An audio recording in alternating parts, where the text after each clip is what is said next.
Just saying hell yeah to Grand Funk, that's all.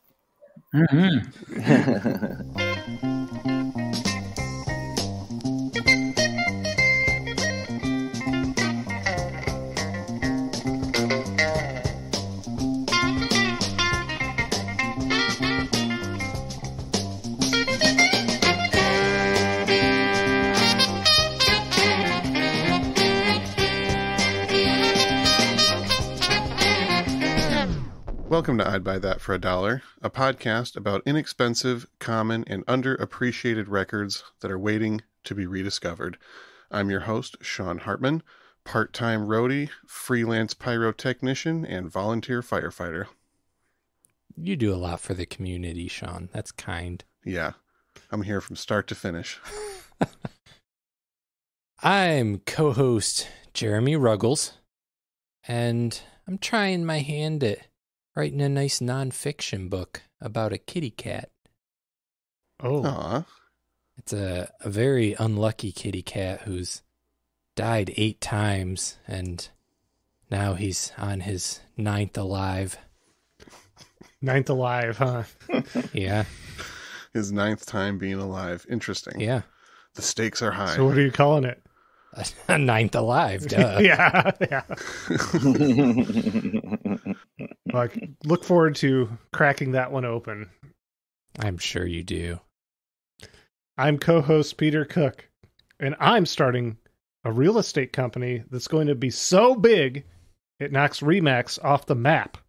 We're calling it Granmax. I saw that one from a mile away. Can't fail. And with us, enjoying my joke, is a returning guest to the podcast. He is the owner of Permanent Records in Los Angeles. Welcome back to I'd Buy That for $1, Lance Barisi. Hey, fellas, it's great to be back. Great to have you back, Lance. Last time you talked a little Chicago Transit Authority with us. Yes, indeed. Yeah, had to represent the roots in the first go round, and now we're getting into the nitty gritty of what I'm really all about, which is private press records of generally the rock variety. And what is awesome about this Granmax record is not only that it's an incredible album sonically, but that it actually qualifies for the criteria of I'd Buy That for $1, unlike almost every other private press rock record that's worth listening to. Yeah, I was going to ask you, are there other private press hard rock albums that are like this easy to find? It seems like this might be kind of a one-off in that regard a little bit. It is definitely an odd one, and it doesn't make any sense to me why it is as inexpensive as it is. I find it regularly. I pick it. It's the kind of record that anybody looking for private press records in general would see the album art and buy it without hearing it, without even needing to hear it, because it just looks like it's going to be great. I mean, if you like Hawkwind, you're going to be like, ooh, I think I need this thing that looks like it might sound like Hawkwind.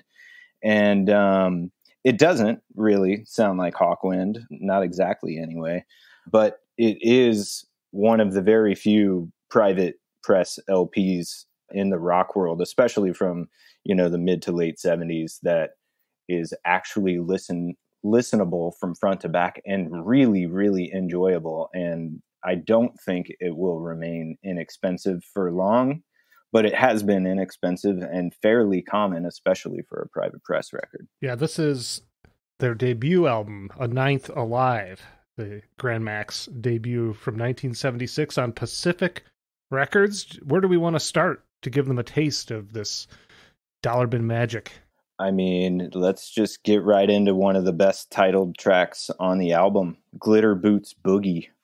All right, that's side B, track 3.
Well, that was some heavy rock. We haven't done a lot of hard rock on the podcast, and we've never done a Private Press hard rock album.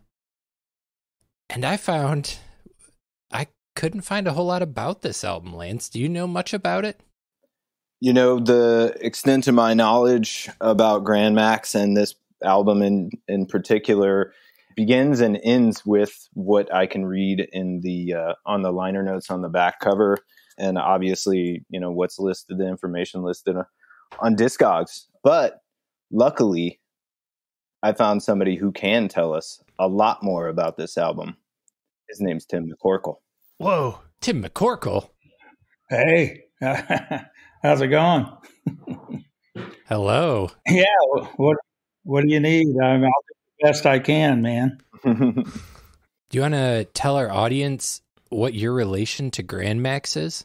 Well, I'm actually, my brother and I, he was a drummer, I'm the bass player, and we're the actual, with Steve guitar, the three of us started Granmax. Wow. And so I got a brother team going here. And and we just started it. And then we got lucky and linked up with a promoter, Chris Fritz out of the Midwest. You might have heard of him. He could Google it, Midwest Productions. And they started a small label. They signed us, got us on a lot of big shows, Ted Nugent Rush, you name it. And we did this album, and then we did Kiss Heaven Goodbye, and the rest is history. Wow. So the band was based out of, was it Kansas City, Missouri? Is that correct? Yeah, it's Kansas City. Actually, it's Liberty, which is a small subdivision outside of Kansas City, about 8-10 miles. And but it's basically Kansas City. A lot of people think we're from Nebraska, and we're not. And what happens with that is the Kiss Heaven Goodbye. I know we're not talking about that, but it was mastered up in Omaha, Nebraska. I think Sunset Sound Studios, and that's why they think we're from there, I think. Oh, your second album, Kiss Heaven Goodbye? Right. And that's why they think we're from Nebraska. We're not. We're from Liberty. We're from Kansas City only. Yeah, I saw a few different music blogs from back in the day that seem to all be repeating each other and saying the wrong city. So, well, that's one of the downsides of the internet. Right. Well, Tim, you're here to set the record straight, and Missouri represent. That's another reason why I wanted to talk about this Granmax record. I'm from St. Louis, Missouri originally, and anytime I find a record from Missouri, especially a rock record from the 60s or 70s, it's coming home with me because I got a little home state pride, as I'm sure we all do. Y'all talk about Michigan quite a bit, and we all know all the great rock bands from Michigan, of course, especially Detroit. Missouri doesn't have so much to talk about, and Granmax is one of the few and one of the best. Yeah, you got Granmax and JPT Scare Band. Exactly. Yeah, there you go. And you're from St. Louis, so the rock band Missouri. Yeah, of course. Yeah, well, see, we started with Pacific and Panama, came out with our first record, and then Chris Fitz found Missouri on the same label. And if you look on their album, on one of the album covers, he's got a Granmax T-shirt on, Ron West. Oh, no way. I never noticed that. Yeah. And we played St. Louis one time in some club, but so we came out first, and then Missouri came out on the same label from Kansas City with Chris Fritz. Yeah. Is what had happened. And actually, Missouri used to open up for us 2 or 3 times, and then they went off on their own and had their Moving On hit. And Moving On is Missouri. Yeah. And but if there's one album cover, you'll see a Granmax T-shirt that Ron West is wearing. I think Chris probably made him wear it, but Cross promotion. Yeah, and so you're from St. Louis. I get that. That's REO Speedwagon. Yeah, absolutely. Exactly. They were huge there. Yeah, that's something I did want to ask you about, Tim. And I don't know, maybe I'm getting ahead of myself here, co-hosts, but what were some of the other local Missouri bands that you were playing with on the rig back then? Well, when we got with Chris Fritz, I mean, I was 19. My brother was the drummer. I was a bass player. He's 20, 21. Our first show was with Ted Nugent headline. He just came out with Stranglehold. Wow. 10,000 seat hall, Municipal Auditorium in Kansas City. It was our first show. Okay, I'm 19. I'm a little nervous, right? Yeah. Rush came out with Caress of Steel, played second, and we got to open the show. All right. So at that point, we didn't really play with too many local bands around Kansas City. It was just more, he sent us out to Omaha, Nebraska, play with Black Oak, Arkansas, Bob Seger Hart, whatever. Or we headlined, or we did a few shows, quite a bit with Ted and Rush. Okay. And it could have been separate. We did Rush for the Caress of Steel tour and the 2112 when they came out with that tour. They called Caress of Steel the Down the Tubes tour. I don't know if you knew that, but they were. And yeah, and so at that point, you hit a level where you just start doing that, and we played headlined Memorial Hall 2 or 3 times and sold it out in Kansas City. We were pretty popular there. Yeah. Incredible. What can you tell us any more about the label Panama and like how those records were distributed? And because as a guy from Missouri, I've been seeing that Missouri record, the self-titled Missouri record from 1977, just to be clear about what we're talking about here. I've been seeing that since I was a kid. It's in every used record store. There is at least one cheap copy of the self-titled Missouri record. And that's one that I think may actually be worth talking about on a future episode, fellas. Wink, wink. But what was the deal with Panama? I was just going to ask, because I had said it's on Pacific at the beginning, but yeah, I see it's both Pacific and Panama. It's on both labels. I think what happened, like I said, I was only 19 at the time, and you try to get what you can get, and Chris Fritz is a big promoter with New West Productions. I mean, they did everybody. He started Pacific, and I think when Missouri came on, then they somehow, money-wise, you move things in a different company and just turned it into Panama, but it was the same label, okay, kind of. And then Missouri got signed with, I think it was Chrysalis, if I remember right, on their first record. Big label. Yeah, so it started with Pacific with us, and then at Panama when he added on Missouri. And then, of course, they got signed with Chrysalis, and then we moved on actually to, you lose a singer after that, and then you go to L.A., and you know the band War, right? Of course. Absolutely. Yes. But their management team, Jerry Goldstein and Steve Gold, signed us and took us out there for a while. And that didn't last too long, but it was a cool deal. So it's kind of what happened. Yeah. Wild. And just to clarify, Chris Fritz was also, what was he managing REO Speedwagon at the time too? Or what else was he doing? No. He wasn't managing them, but he did all the high concerts in the whole Midwest and Kansas City. He did Fleetwood Mac, REO, Ted Nugent, all the stadium shows. And he kind of just discovered us and said, I'm going to, start this record company, Pacific. We were the first band with the first album that he ever did as a project, I think, Yeah. And we did the Kiss album after that.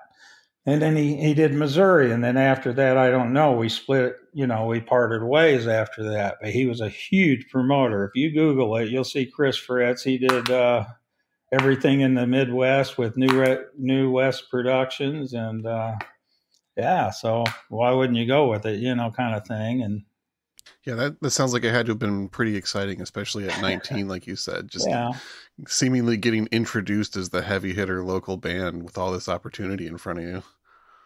Yeah, I was just a kid. It's a good way to spend your late teens, that's for sure. Well, yeah. I did some reading up on Chris Fritz, actually. Oh, good. And I found he helped organize the infamous Ozark Music Festival. Absolutely. Which that drew at least 200,000 people, with some estimates as high as 350,000 people. Yeah. And if you look at the lineup, it was bonkers. It was some of the bigger names on it: the Eagles, Aerosmith, Bachman Turner Overdrive, Lynyrd Skynyrd, Bob Seger, Charlie Daniels. Wolfman Jack was like the MC for the festival. Ow! And yeah. I mean, man, he had us on every show he could put us on. We did a stadium show in Tulsa, Oklahoma. It was, I think it was they're trying to get the most money out of Black Oak, Arkansas at the end in 1975-6. Bob Seger, Hart, Mahogany Rush, and us. I mean, he was just trying to do it, but he had the power to do it, and it helped us out. Did you all ever play the Ozark Music Festival? No, we did not do that. I won't lie to you. I'm going to say, yeah, we did. Google it. No, no, we won't do that. No, because you guys are smart enough. You'll get research. I know. I live in Nashville, and I'll tell you what, you cannot sit in a bar or a restaurant here and lie about yourself, because everybody here is a musician that knows everybody, Of course. Were you all being courted by major labels when you were active, Tim? No. The only thing we did, like I said, is War's management, Jerry Goldstein and Steve Gold, that had War, and they signed us, took us out there and did that. And then after that, we broke up. And to me, it wasn't the same band anyway. So after the Kiss Heaven Goodbye album, we split up, and it was over with after that. As far as I'm concerned, it just became a different band, Yeah. And then did you, your brother or Steve, end up going on to play in any other bands after Granmax? We did some stuff in L.A., and we kind of called it Granmax, but it just wasn't the same. We played the Troubadour, every club out there, Roxy, Rainbow, Gazzar's, you name it. And it just never happened after that. And then after about 1989, I kind of went off and started jamming with Robert Sarzo out of Hurricane, which is Rudy Sarzo's brother. And he wanted to put a band together. He really liked it. And we jammed a few times, and then that just didn't work out. And then, of course, when the other guys found out, you know how it goes. And, well, you're out of here, and you're doing this, you're doing that. So we just kind of all disbanded after that, Yeah. I was trying to move on, and I thought that's pretty cool with Robert Sarzo at that time in 89, Rudy's playing with Ozzy, and man. And we had Terry Dunn out of Banshee. I don't know if you heard of Banshee, the heavy metal band, rock band Banshee. Yeah. He played with us for a while. I got him. I knew him since I was, 16, and got him in, and we played together a while out there. And he formed Banshee after that, and they signed with Atlantic, and we're still friends today. We talked yesterday, actually. So he's a great guy, great guitar player, and it's just a lot of history, but it just never happened after that, after the Granmax, after the Kiss Heaven Goodbye album. It just kind of went, it fell apart. You got 4 guys together, 3 or 4 that work, and once you can't replace some people, Yeah. So, yeah. That's interesting. Let's get to another song, though, before we get any further into this impromptu interview. Let's do Ceiling Wall next, Side B, Track 2. Every day, I know you're lying, but I know I've got to stay. Every time I see you crying, well, I've got to find a better way. When you see me on down the street, what will you say? And when you find that you're sitting on the ceiling wall, well, you've got to find a better way. Yeah, yeah, yeah. Well, I know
stay.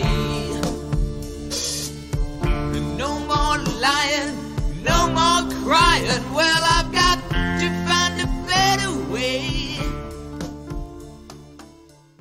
That song is a good example of something I wanted to ask you about, Tim, and that is contemporaries of yours that I mentioned earlier who were based out of Kansas City, Missouri. I don't know if you would have known them at back in the mid 70s, because I think they didn't really play out much, but the JPT Scare Band, they were known for really stretching out these long jams that would go on for 5, 10, 15 minutes sometimes. It seems that Granmax is very focused on song, like the structure is very tight. It's a clean and tight, I've noticed, with for hard rock. Was that a conscious decision to stay song focused? Well, yeah, we played with those guys in 2011. We had a reunion, and they played with us. Very good band. They're a super band. Yeah, to me, it depends on the riff. At that time, you try to keep a song, our songs, within no more than 4 minutes, with 3 minutes, because usually the first riff is what catches you. But sometimes you get jamming on a song and it just goes on and on. You just do it. You think it sounds. You like what you hear. So some of them are longer than others. We weren't perfect songwriters at all, but we just did the best we could. But we were, try to keep it within 3.5 to 4 minutes. Does that make sense? What I said? Yeah. Yeah. Well, sometimes, you start writing and ideas can start to take and hold, and it's sort of, you don't even have control of it anymore. I know that it can go. Like Leonard Skinner did a couple of their songs at the end, they get jamming and jamming and jamming. And we were actually more of a live band, and we actually sounded way better than we did on a record. It was just live. You couldn't capture it. We didn't have our first album, A Ninth Alive, I think it was $1,100, and it was recorded in a cave. And it's like nothing, to do that, and it was very cheap recording. And so we had to go with what we had, it's all we had to work with.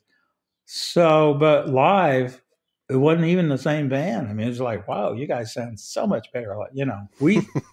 If you actually listen to the ninth song, that's why it's called The Ninth Alive. I mean, to me, in one way, if you crank it up, to me, it sounds better than it does the recording part of it, and that's why we put it on there, because we thought, well, we like that. That sounds better than the 9 other songs we did, whatever. Yeah. Yeah, I get that. Studio can sometimes hinder, like, just letting loose. Yeah. So that's what we were, more of a live band, and we just never really actually got captured live on a recording. You can't do it for $1,100. I mean, you can, I guess, but you follow me. It doesn't do it justice, but then again, it's all in the songs. But I think there's some actually potential in some of those songs. If I redid it today, I actually went over today and kind of redid one of them, Glitter Boots Boogie. And when I crank up my Friedman with my man, I'm like, well, I can redo this, something like that. Yeah. So were the songs much different in a live setting? Was there any significant changes? Did you stretch out any sections or anything like that? Yeah, maybe a little bit. Yeah, sure. We're talking 47 years ago. Yeah. And naturally, you're going to make a little bit of changes. I don't think the same way as I do 19. My wife thinks I do. She's like, you still think like 19? No, I don't. You know what I'm saying? But, and then, you grow and, and that, and you think, man, actually, that's a cool riff. Every song in a rock song actually starts with a riff, kind of. And it starts with a kind of a riff, and how you get going, or you get a melody going, and you put it together. Yeah, but I actually went over today. My wife has her own business, and it's different. It's a cooking school, but I jam over there on Sundays, and I can crank it up. And I started playing Glitter Boots Boogie. And, man, I'm like, I can work with this and redo it. And I think it'd be a really, really cool song now. Yeah, absolutely. So when the band was starting, Was the idea just like, let's write some songs and see what happens? Was there an intention of we want to like play this kind of music, or was there any bands that were influences for all of you guys in particular at that time? Like, what was the concept when you first started Grandmax? Yeah, I think, well, the influence was the three of us were playing with a couple other guys in a copy tune band, Stonehenge or something. We played copy tunes, and then we wanted to break off and write our own music, and we wanted to become something successful, and if we could. So we were at a stick show, and Steve, our guitar player, Steve Myers, went up and contacted Chris Fritz and said, I got a band and we can do this. And somehow convinced him to come see us. And yeah, we wanted to write our own music and become somebody. Yeah, absolutely. We believed in ourselves. My brother was a drummer. I was a bass player. I actually used to play guitar, but I played bass at the time. And we believed in ourselves. My brother and I have been playing all our life. My whole history of my family. My dad played guitar. His dad played, whatever. And so we have a musical history in our family, and we just believed in ourselves. That's great. Which records or which bands were you listening to the most back in '76 or before the formation of Grandmax? I liked REO, like Bachman Turner Overdrive was a big one for me. Grand Funk Railroad. Yeah. Yeah. Michigan's finest. Hell yeah. Yeah, Grand Funk, Bachman Turner, more of the three-piece kind of bands, four-piece, Yeah, and I thought I was hearing some like kind of garage rock influences and maybe like prog rock here and there. Is that stuff you were into? Yeah, we liked all kinds of music. I love jazz. Like now, I'd do anything, But yeah, anything. Actually, it had a lot of funk in us, and if you can kind of tell a little bit. But I like trapeze, Deep Purple, that kind of thing. Oh yeah, Trapeze, the Medusa album. Yeah, Glenn Hughes, sure, and then influences come from there. Yeah, sure. So one other quick question I wanted to ask, Tim, is obviously we're talking about A Ninth Alive because it falls into the I'd buy that for $1 criteria of being purchasable for less than $5 or potentially findable in a dollar bin at a record store. And that's something that Kiss Heaven Goodbye, the second album, doesn't have going for it. Do you have any idea why A Ninth Alive is seemingly more common than Kiss Heaven Goodbye? Were more copies pressed of this first album than the second one? Or is it just that the supply is the same, but demand is higher for Kiss Heaven Goodbye, and those records are just in collections and not findable out in the wild these days? Wow. Well, the old saying is we got a singer, which was Nick Christopher, because I kind of wasn't cutting it, so to speak, and he took my job. That's fine, but I think that's part of it. I wasn't the best singer on her, but I did the best I could do for my age because nobody else was there.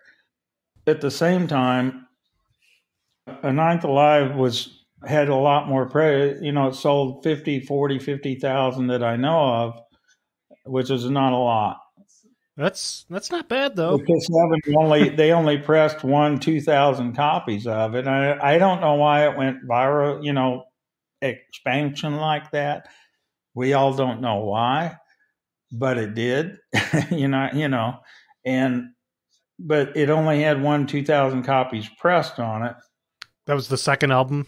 Yeah, and Fritz had an opportunity from a German company over there. They wanted to press it and send it out, and they were just going to give us $2,000 and press it. We wanted to do it. He didn't want to do it. He goes, "Oh, Atlantic will sign you," and they never did. So, but as far as the first, I think it's because there's a lot more copies, and I think that's part of why. I guess is all I can say. Nobody really knows why. The second one was only pressed with 2,000 copies. I think that's why it's a little more rare. But I'm shocked that it sold. I've seen it $550 out of Japan. I'm shy. Like, why is this? I don't get it. But Supply and demand. Yeah, I'm not going to complain. It's, it is worldwide, but it's is what it is. It's just, what do you do? Well, Kind of like that thing.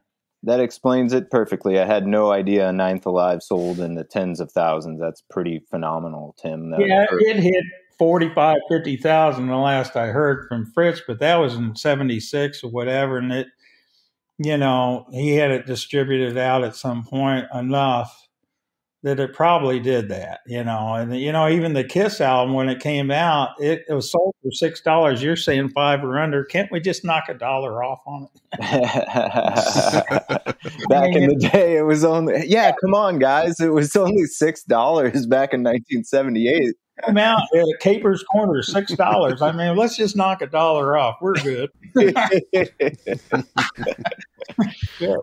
these people that are buying it for 5 or 4 or 3 or 100, I see it. You've seen it, and it's not a lot. Yeah, right.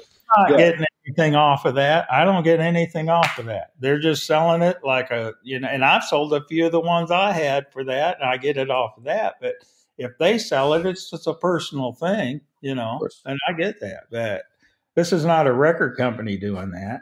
This is just personal. So, yeah, man. Well, you mentioned earlier that Granmax was a better live band, so let's listen to the live cut on this album, Let Me Know, which is side B, track 4. The reason the album is called A Ninth Alive. Woo! Come on, let me see it. Come on, you guys want it?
Well, Tim, I think whoever told you you weren't good enough to be the singer in Granmax was dead wrong. Well, they didn't really say it that way. I just, I got replaced, and actually, I was a little relieved for your job because there was a lot of pressure. But then again, I think, I think I have a voice, and over time, I would have been very good at it. And my personal feeling is I don't think we should have ever changed from a 3-piece. You either go downhill or not, and left it alone. But that's the way I feel. But I respect. Thank you for your compliment, man. I got a lot of criticism off that album. and it's okay. You know, it just makes you better. Like you had said earlier, you can really hear the power in that live recording. It's a really good sonically produced live track. Thank you. Yeah, it's got like more edge than a lot of the rest of the album. I can definitely hear what you're saying about it being a live band and not like really capturing that in the studio with the rest of the tracks, because that one's got some oomph, some power. Yeah. And the only way I even noticed it was a live track the first time I heard it is because of the crowd cheering at the end there. Tim, you said y'all were performing in front of 5,000 or so people at that recording. Is that right? Yeah, it was a 4,000. It's 3,500 seat, and we sold 500 over standing room only. We did that twice. And to me, if you're doing it twice, you got a little something there. I would say so. Otherwise, you're talking a 4,000 seat hall, and you don't do that. I mean, you just don't. If it doesn't work the first time, they're not going to come the second time. Right. So I'm proud of it. Sure, we've done a lot of stuff. Well, part of it's on a photo shoot, and I'm not going to say which album cover, but whatever. There's only one photo on that. Here's the deal. Here's the thing. We were so broke. That's what I was trying to tell you guys. We're little kids. We're young guys, man.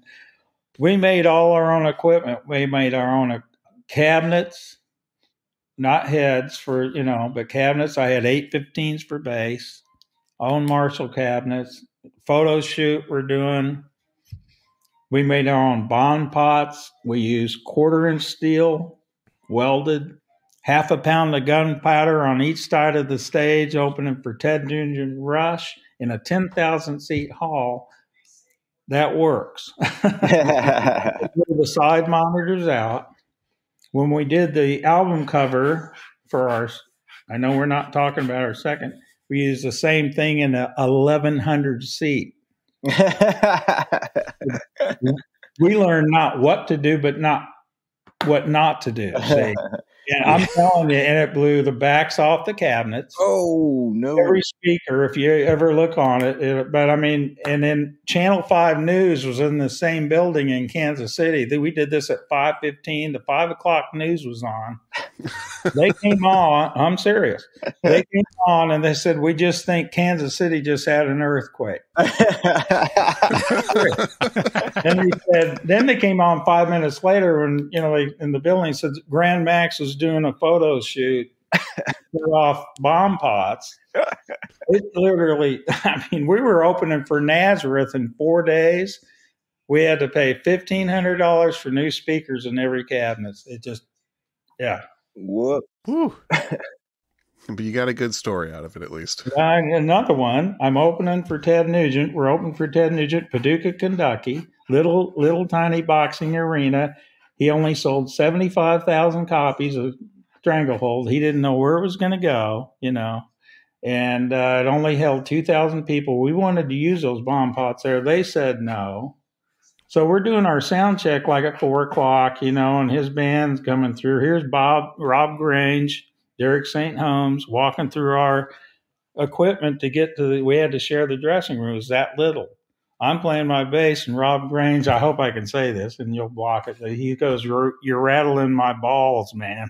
I'll never forget that. That's something you never forget. I'm 19, 20 years old. He goes, "You're rattling my balls." I'll never forget. I just think it's kind of funny like you guys, and that's it. Yeah.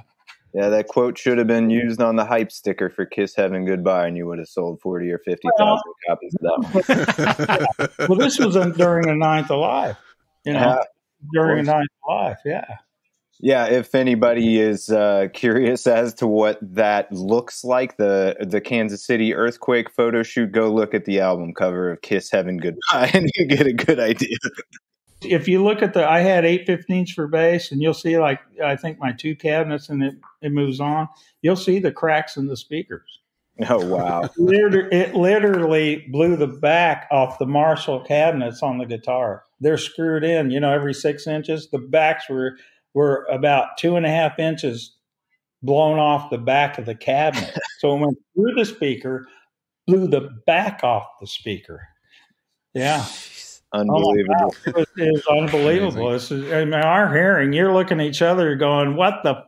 And you can see each other. Staring. Oh my God. It blew the candle winds out. Yeah. Yeah. I don't know how it got, you can see on the photo. Yeah. Eat your heart out, Spinal Tap. Oh, I don't know. That's I said, too you good. learn not what to do, it's what not to do. But, you learn from experience, and Just one other quick little side note here. Another unusual element of this Granmax album is that all of the copies that were pressed on white vinyl, which is pretty unusual for any record of that time at all, especially a private press. Was there any particular reason why the album was pressed on white vinyl, Tim? Well, it was a nickel more at that time an album. I knew that, and Chris Fritz did it as a promotional thing. Yeah. You just kind of do what you do. And then we found out he had a little friend come up. We didn't even know it. They didn't ask us, didn't pay us. We didn't care because we thought it's cool.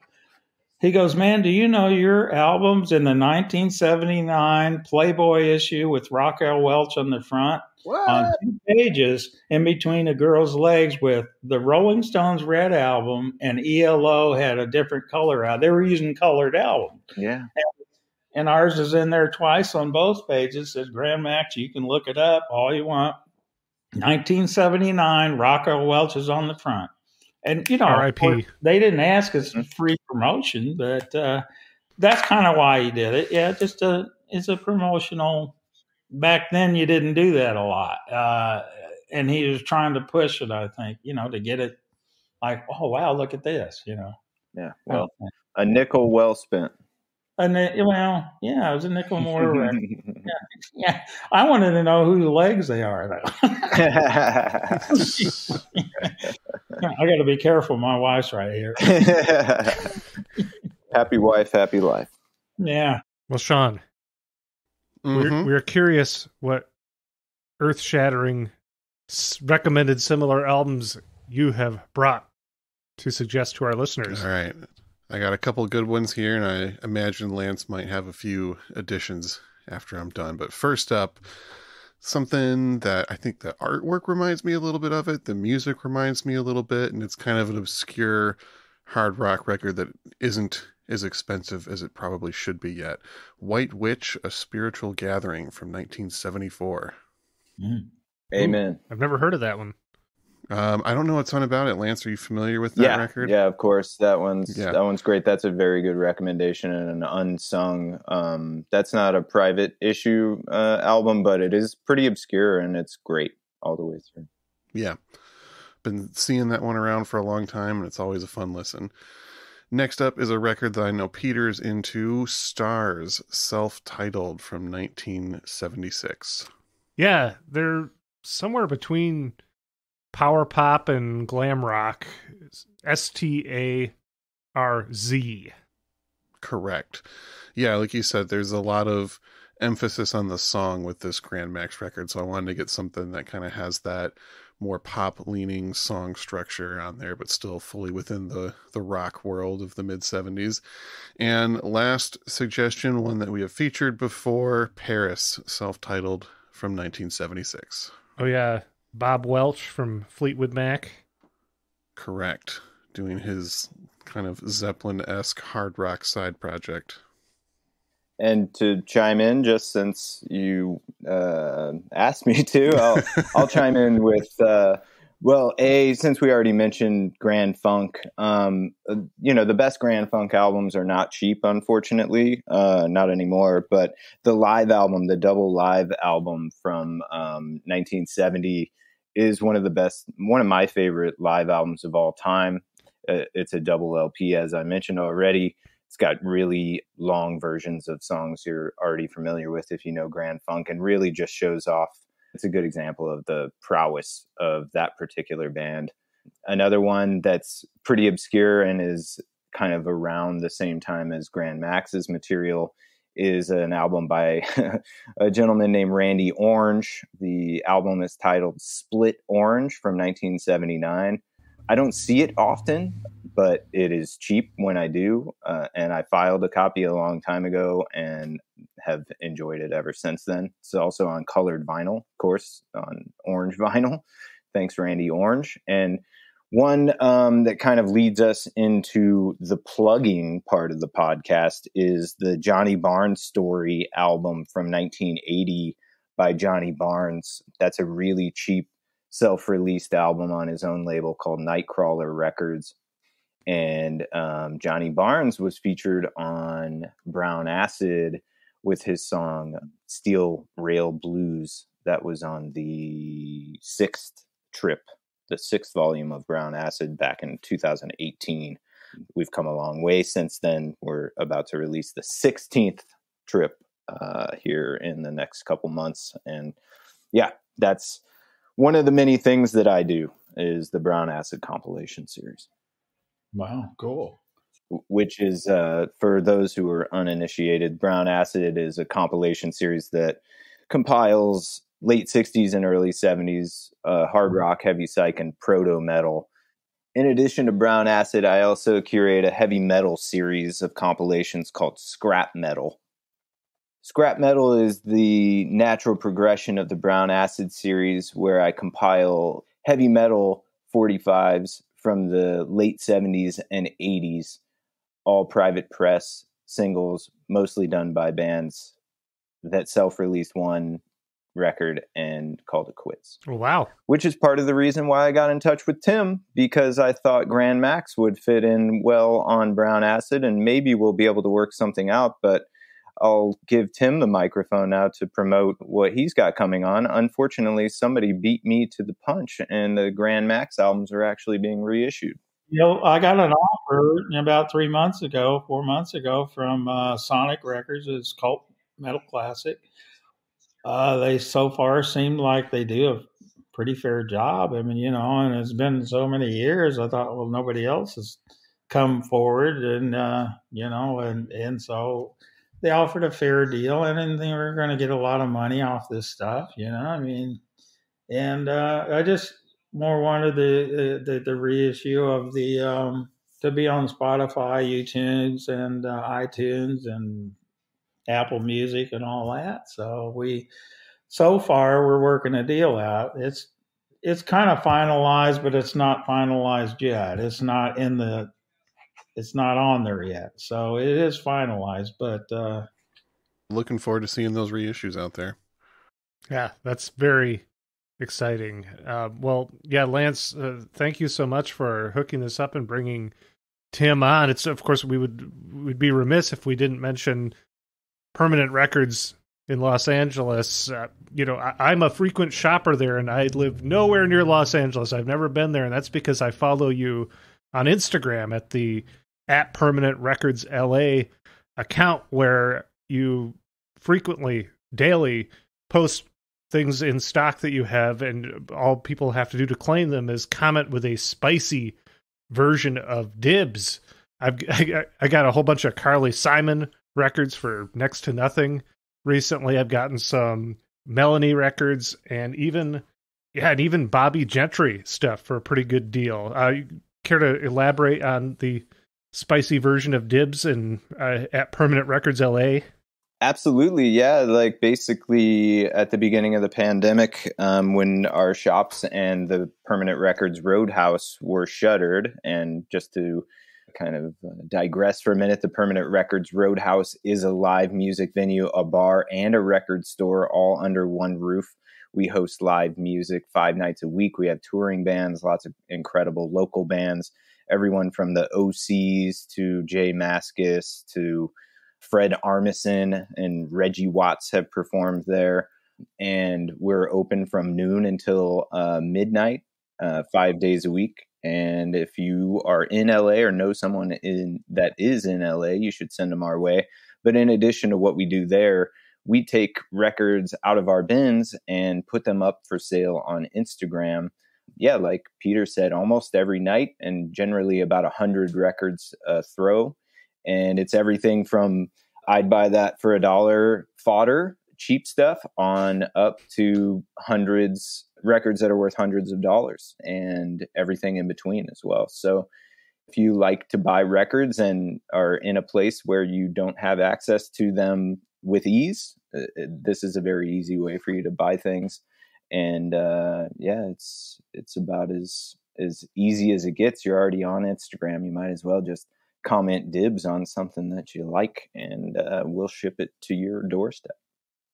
Yeah, just make sure that you don't just say dibs. You gotta like add something to it, or else the algorithm of Instagram will maybe blank you out.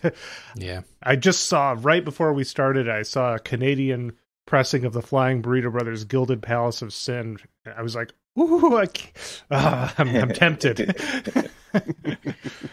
We'll see. We get an amazing amount of rare and collectible used records on the rig. I travel far and wide. I buy record collections here locally every day, and then I also go to Europe and to other states in the U.S. to buy collections and visit record conventions and things. So the flow through our one store in LA is pretty incomparable, and I'm very proud of that. We've been in business for 16 years.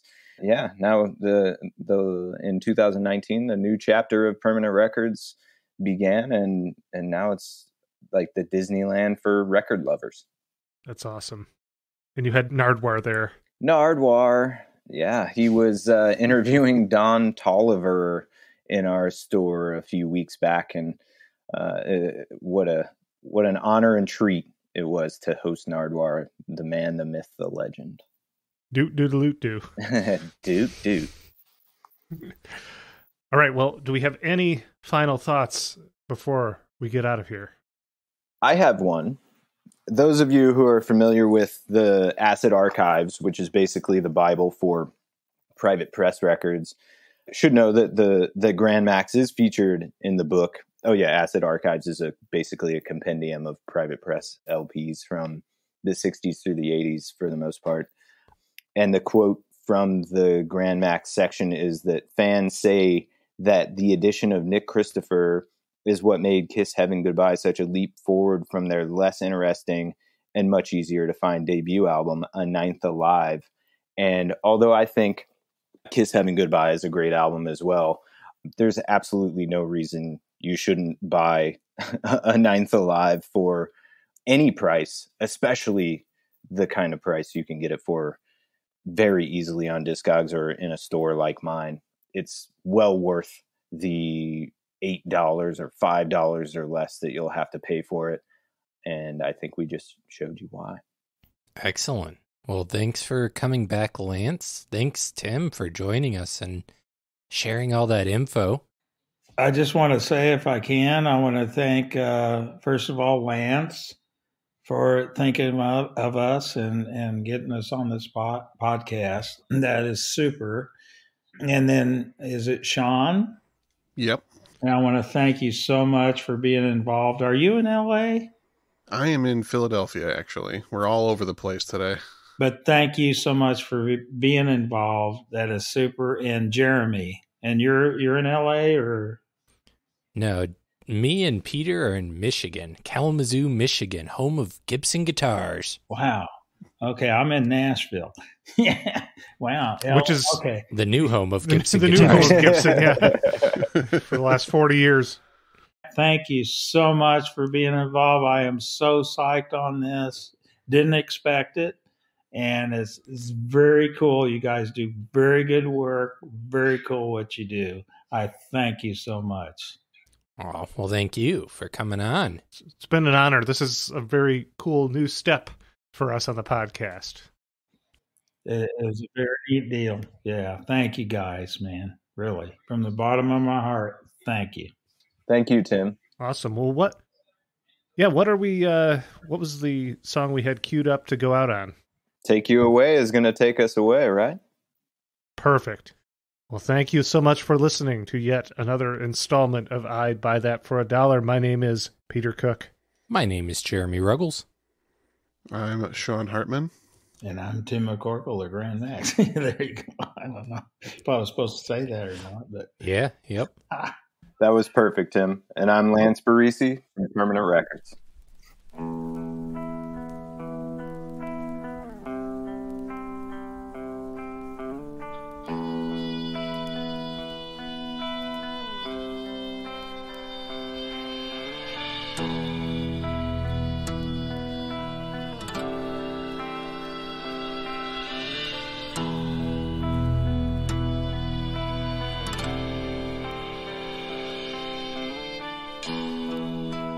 There's no worry about tomorrow.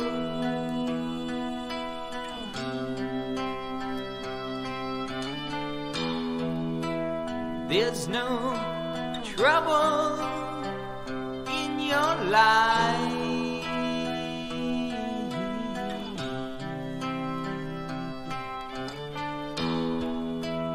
Come, don't look into sorrow.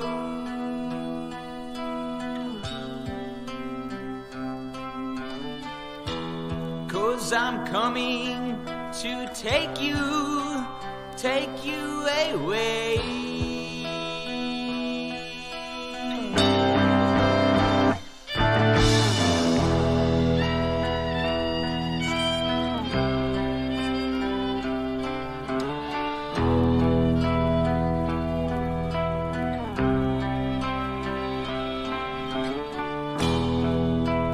Lift your head and see my dream.